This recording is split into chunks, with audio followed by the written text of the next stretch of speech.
Hi, my name is Chelsea, and I'm doing my video reflection project on the story of The Wizard of Oz, a psychoanalytical perspective.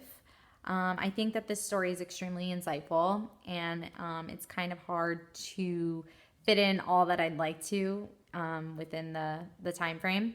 But I'm going to dig into it as much as I can, and I'm excited to share with you my view on how The Wizard of Oz can be viewed in a psychoanalytical perspective.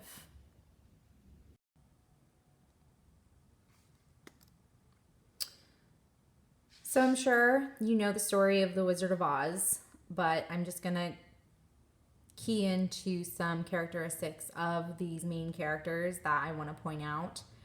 There's four characters that I really want to dig into, and that's the main characters who are Dorothy, the Scarecrow, the Tin Man, and the Cowardly Lion.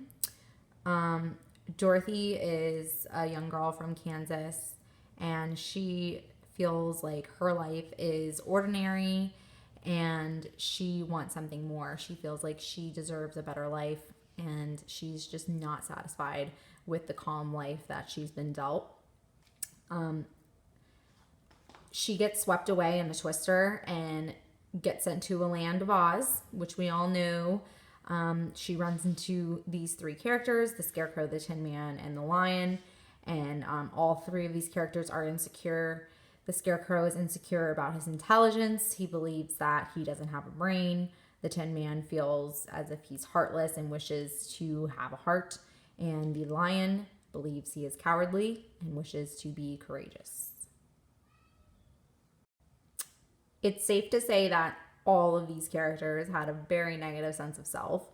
At the end of the story, when they meet the Wizard of Oz on their journey, they realize that they had their desired instincts all along. Dorothy realizes that there really is no place like home, and she comes to appreciate that. And the Scarecrow realizes he has a brain because he was the one coming up with most of the bright ideas throughout the entire adventure.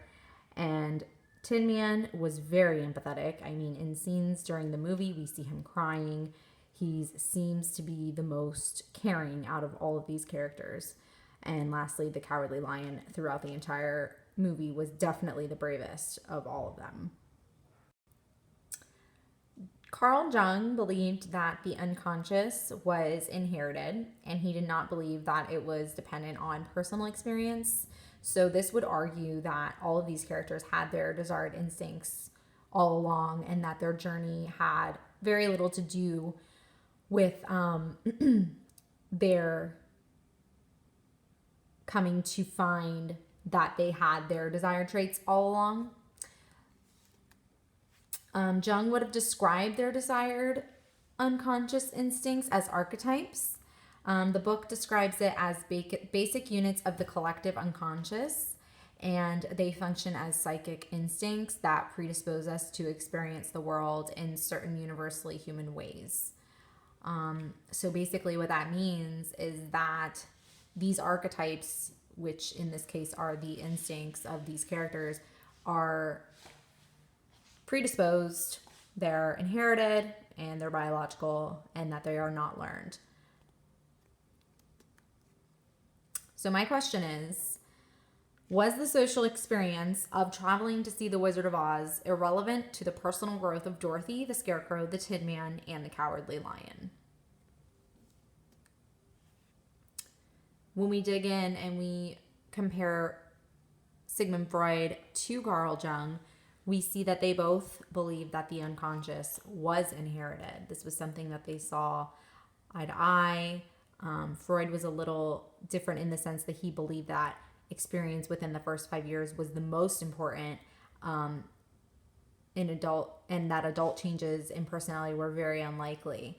Whereas Jung, even though he did believe that the unconscious was instinctual and inherited, that individuation could allow for the exploration of the creative potential of the unconscious. So this is where we see that even though Jung believed that the unconscious was inherited, he did believe that you could explore your unconscious, and that adult life experiences did have something to do with the realization of that unconscious mind.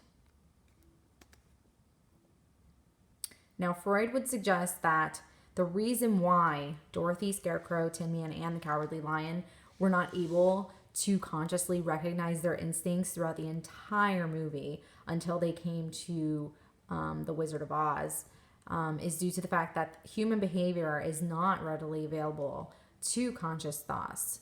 Now, in this film, that seems to be kind of the, I guess, moral of the story, because Dorothy was in a dream. So had she not dreamt this, she may not have been able to dig into that unconscious mind and come to the realization that there really is no place like home.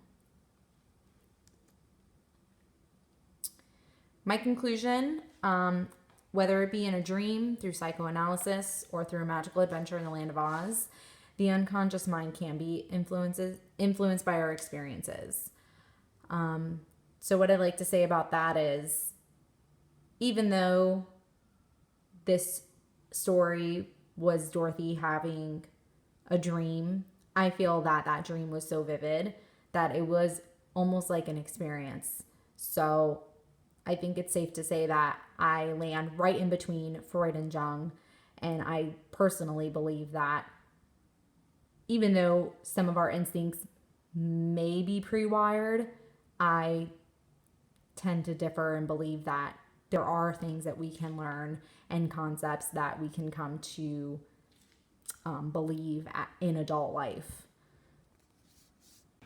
So that's a wrap. That's my video reflection project and my view on The Wizard of Oz from a psychoanalytical perspective. I hope you guys enjoyed it, and I hope everybody has a fabulous and happy Thanksgiving.